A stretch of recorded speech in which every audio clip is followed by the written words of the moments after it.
अपराजिता जी मेरे साथ है। अभय जी ने कई आरोप लगाए, वो बोल रहे थे हम ऐसा कानून नहीं चाहते थे, हम लिबरलाइजेशन तो चाहते थे, ओपनिंग अब तो चाहते थे क्योंकि हमको ये करना है अंतर्राष्ट्रीय अनुबंधों के तहत, लेकिन वो ये कह रहे हैं कि ये कानून तो जो है ये बिल्कुल पूरी तरह से किसानों के खिलाफ है, और आज उन्होंने भारत बंद का समर्थन भी किया है। अपराजिता जी क्या कहेंगे अभय दुबे जी की बात पर?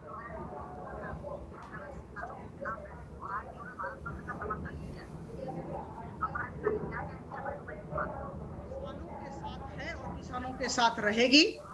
हम चाहते हैं कि हमारे किसान स्वतंत्र हों और सशक्त हों, और इसलिए जो 50-60 साल में नहीं हुआ, जो नीति लाना चाहते थे, जो संस्कार कांग्रेस लाना चाहती थी और ला नहीं पाई, उसे मोदी सरकार ने करके दिखा दिया और सबका समर्थन मिला। मैं लोकसभा की सदस्य हूं और मैं जब भी चर्चा हुई है मैं उसके साथ बैठी थी, चर्चाओं में मैं शामिल हुई हूं।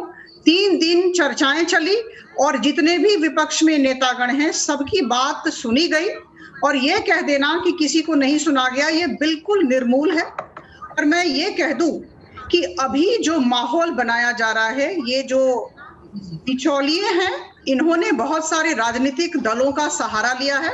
बिचौलियों का अंत होने जा रहा है और वे राजनीतिक दल जिनका वजूद खतरे में है, जिनकी राजनीतिक जमीन चली गई है, इसे एक राजनीतिक रंग दे रहे हैं और किसानों के कंधों पर बंदूक रख के चलाने की कोशिश कर रहे हैं। अगर ये राजनीतिक दल विपक्ष में जो लोग हैं ये लोग न रहें तो देखिए हमारा किसानों पर पूरा विश्वास है, वार्ता जारी है, और मुझे लगता है कि मोदी सरकार का पूरा विश्वास है कि कोई ऐसी समस्या नहीं है, कोई ऐसा विवाद नहीं है जिसे वार्ता से या संवाद से सुलझाया नहीं जा सकता है। और दीपक जी मैं कह दूं, मुझे तो आज लग रहा था कि कांग्रेस के जो प्रवक्ता होंगे वे मुझे भारतीय जनता पार्टी की प्रवक्ता होने के नाते धन्यवाद देंगे। उनका काम हमने कर दिया, उनके सपने को हमने साकार किया।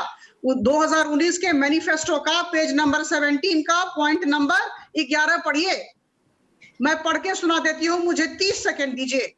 अपराजिता जी ये लाइन सूट नहीं कर रही है, आप तो कांग्रेस मुक्त भारत की बात करती थी, लेकिन अब आप कांग्रेस के सप्पनों को साकार कर रही है, ये कॉन्ट्रडिक्शन नहीं है। Agriculture produce marketing committee act को निरस्त कर देगी और कृषि उत्पादों के व्यापार की व्यवस्था करेगी, जिसमें निर्यात और अंतरराज्य व्यापार भी शामिल होगा, जो सभी प्रतिबंधों से मुक्त होगा।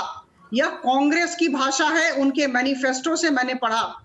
तो जब यह स्थिति है, और हम सब जानते हैं, इस पर बातचीत भी हुई कि शरद पवार जी जो उस समय तत्कालीन कृषि मंत्री थे, उन्होंने सारे मुख्यमंत्रियों को भी इस दिशा में लिखा था। तो हमने तो उनके सपनों को साकार किया और अभी इस रण क्षेत्र में कूद पड़े।